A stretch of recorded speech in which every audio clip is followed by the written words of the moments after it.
வணக்கம் நண்பர்களே, welcome to movie critic channel. இன்னைக்கு நம்ம பார்க்க போற திரைப்படம் உலகமே வியந்து பார்த்த கிங் ஆஃப் பாப் மைக்கேல் ஜாக்சனோட வாழ்க்கை வரலாறா வந்திருக்கிற மைக்கேல் படத்தோட ரிவ்யூ பத்தி தான் தெரிஞ்சுக்க போறோம். அவருடைய ஆரம்ப கால ஜாக்சன் 5ல இருந்து 1980களில் வந்த பேட் டூர் வரைக்கும் இந்த படம் எப்படி படமாக்கப்பட்டிருக்குது. மைக்கேல் ஜாக்சன் ரசிகர்களுக்கு இந்த படம் ஒரு விருந்தா? வாங்க ரிவ்யூக்குள்ள போலாம். படத்தோட கதை அப்படின்னு பார்த்தா, கதை 1966ல ஆரம்பிக்குது. இந்தியானாவுல இருக்கிற ஒரு இரும்பு தொழிலாளியான ஜோசப் மைக்கேல் தன்னுடைய 5 மகன்களை வச்சுக்கிட்டு ஜாக்சன் 5 அப்படிங்கிற ஒரு மியூசிக் பேண்ட ஆரம்பிக்கிறாரு. அப்பாவோட கண்டிப்பு, கடுமையான பயிற்சி அப்படின்ட்டுன்னு மைக்கேல் ஜாக்சன் வளர்றாரு.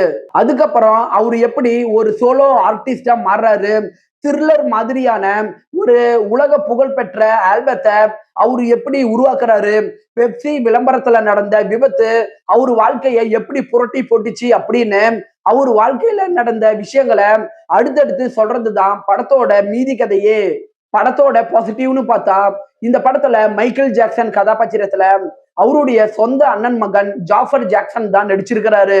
அவருடைய நடனம், பாடி லாங்குவேஜ், குரல் எல்லாமே மைக்கேல் ஜாக்சனை நம்ம கண்ணு முன்னாடி கொண்டுட்டு வருது. இந்த படம் 2 மணி நேரம் தான் இருக்கு. குயிக்கா உங்களால பார்த்து முடிக்க முடியும். இந்த படத்தை நீங்க தியேட்டர்ல பார்க்கும்போது ஒரு லைவ் கன்சர்ட் பாக்குற ஃபீல இந்த படம் நல்லாவே கொடுக்குது. குறிப்பா சொல்லணும்னா த்ரில்லர் மற்றும் பில்லி ஜீன் காட்சிகள் வேற லெவல்ல இருக்கு.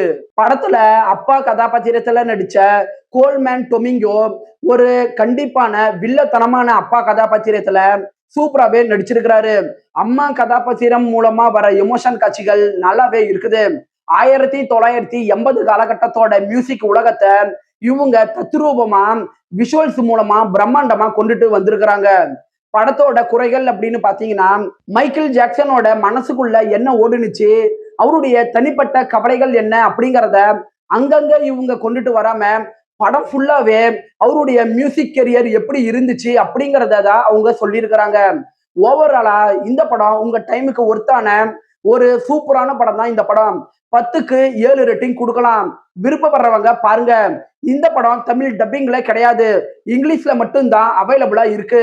என்னுடைய ரிவ்யூ உங்களுக்கு பிடிச்சதுன்னா மறக்காம லைக் பண்ணி சப்ஸ்கிரைப் பண்ணுங்க. வேற ஏதாவது படத்தோட ரிவ்யூ வேணும்னா அந்த படத்தோட பெயரை கமெண்ட்ல பதிவிடுங்க. நாம வேற ஒரு வீடியோல சந்திக்கலாம். அது வரைக்கும் நன்றி, வணக்கம்.